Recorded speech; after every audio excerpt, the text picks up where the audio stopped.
If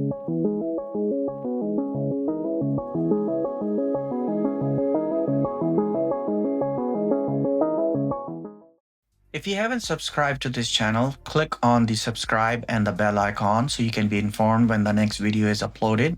This channel is focused on teaching you about raising private money for your real estate investment deals. Why raising private money attempts fail?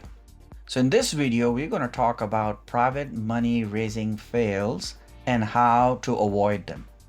So in this video, I'm going to show you what all first-time private money raisers fear, which is outright rejection or being completely ignored by potential private money lender, and how we can avoid that.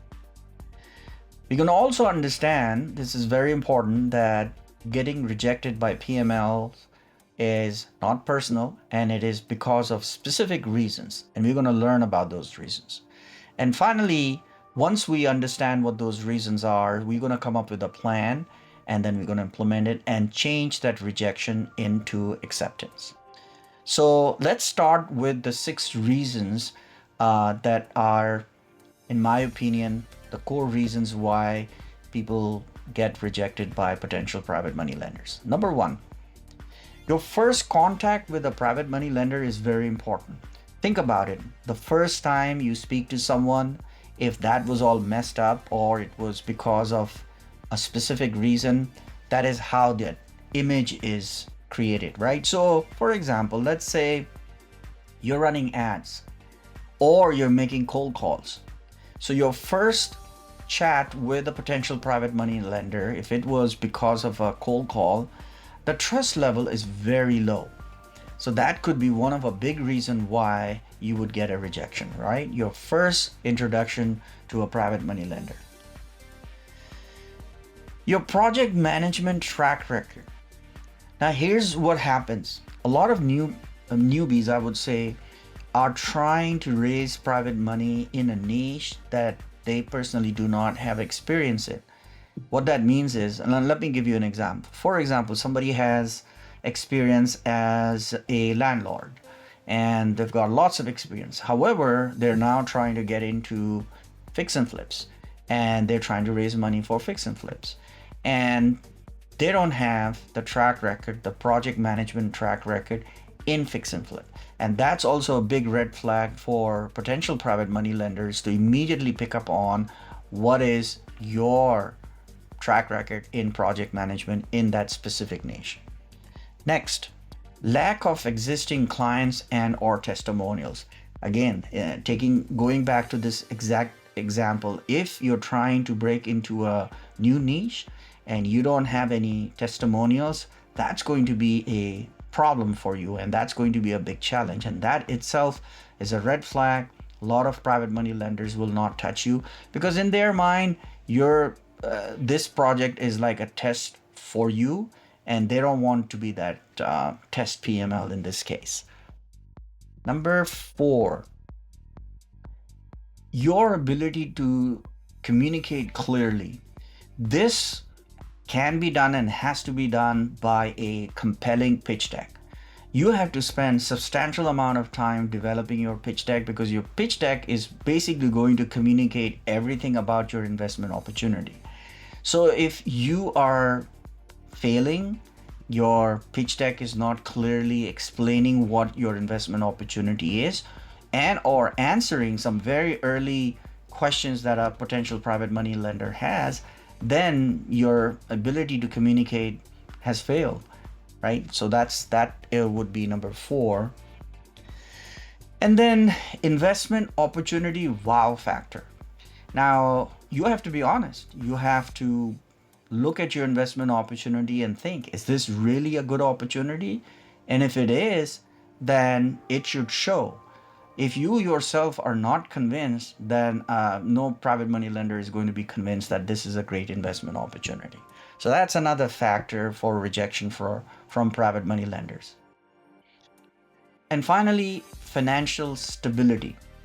Now, specifically what private money lenders are looking for, do you have the financial stability to ensure that the project will reach its completion? Would you be able to do the entire project? And so how are you showing that? Are you even mentioning that in your pitch deck? Did you mention that during your conversation with them or not? So that's one of the things. Some potential private money lenders will bring it up, some will not. But you have to be aware. That's one of the other reason that your investment opportunity is rejected. So here we are. We have these are the 6 reasons why potentially your investment opportunity might be rejected by a potential private money lender. If you haven't done so, grab my free gift for you, Top 5 Places to Raise Private Money. It's my step-by-step instructions for 5 different platforms, including best practices. Find the information about this free PDF in the description below. Now, let's talk about an action plan. So we're going to change from rejection into a win for us when we're talking to potential private money lenders. So number 1, your first introduction to a potential private money lender. So here's what we're trying to do. We are trying to drastically increase our credibility in the eyes of a potential private money lender, right? So here's how we're going to do it. Number 1, become an expert or an authority in the field in which you are raising private money in. So for example, if it's a fix and flip project, then create a course, teach a course, write a book, write a blog, be a guest on a podcast. What really you're trying to do is to show your potential private money lender that you know what you're doing. And this is very important. And remember, I told you this is the first kind of an impression that your potential private money lender is developing about you. And so this is like the groundwork. So you need to be doing this before that introduction happens, right? Another thing is, let's say, going back to that example of you running ads or trying to promote yourself online, then optimize your landing page. With everything that you've done in the niche, put it on your landing page. Before you have this first conversation with your private money lender, your credibility should be listed on your pages so that the potential private money lender is really wanting to talk to you. So that's number 1. Number 2, your project management track record. So let's go back to this earlier example. If the problem is you're trying to break into an area where you don't have that project management track record, here's how you can add it. Partner with someone who has substantial track record. So obviously, going back to this example of you having experience as a landlord, but lacking experience in fix and flip project, and that's what you're trying to do, well then bring in a partner who has substantial experience in fix and flip project. Now what you can do is you can bring this experience that your partner has and put that in your pitch deck, mention that in your investment summary. And then what you're doing also is you're showing completed projects. So again, your partner should be able to provide those, and your idea is you want to be able to provide 2 or 3 projects that your partner may have completed in the last 12 months. Number 3, lack of existing clients and or testimonials. So A, your new partner has money testimonials. And what that means is, since your partner has done fix and flip projects, he must have used money lenders, for example, banks, hard money lenders. And so those are great testimonials. B, again, your new partner should also be able to provide trade testimonials. And these are testimonials from contractors, plumbers, and other tradesmen. Let me tell you about my coaching program, Capital Raising Mastery System, that was specially created for intermediate and advanced real estate investors. Program includes advanced strategies, systems, and tools for raising private money, and full lifetime access to on-demand training, weekly coaching calls, and access to members-only community. Learn how I raised money to build my own $1 million plus portfolio in 2 years, all by raising money from private money lenders. Learn how you can duplicate my success by following my step-by-step training. and access to community of my students successfully raising money now. Details about the capital raising mastery system are in the descriptions below. Or you can join my private money raisers club community. It is ideal for beginners or relatively new real estate investors. It's an affordable way to start learning about raising private money. And currently, we are offering a 7-day free trial. Again, the details are in the description below. Number 4, ability to communicate clearly. How to get great in your communication. So, create a compelling pitch deck.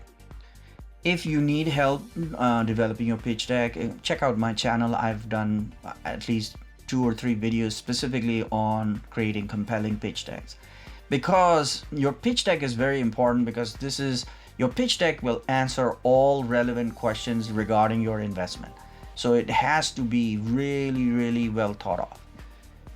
And number 2, what I would do when you are presenting to your private money lender is to promise to provide monthly updates in writing.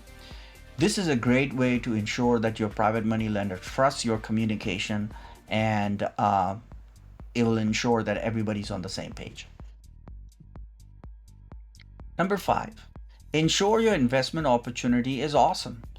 Here are 2 suggestions to add the wow factor to your investment opportunity. Number 1, offer better interest rate than the others. So let's go back to the idea of doing fix and flip project. If the fix and flip project industry standard is 12%, can you offer 13%? Similarly, offer more or better security. Going back to fix and flip projects, there are many fix and flip project operators who offer second lien position. Can you offer first lien position?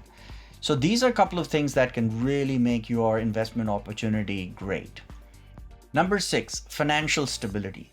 Here are 2 suggestions to show your financial stability. First suggestion I have is whenever you do your financials, use conservative numbers, because what that'll show to your private money lender is that you don't exaggerate your numbers. And this is really important, is that offer to show reserve ratio that you carry. If you're able to show how much liquidity you carry based on your monthly project running expenses, that's great.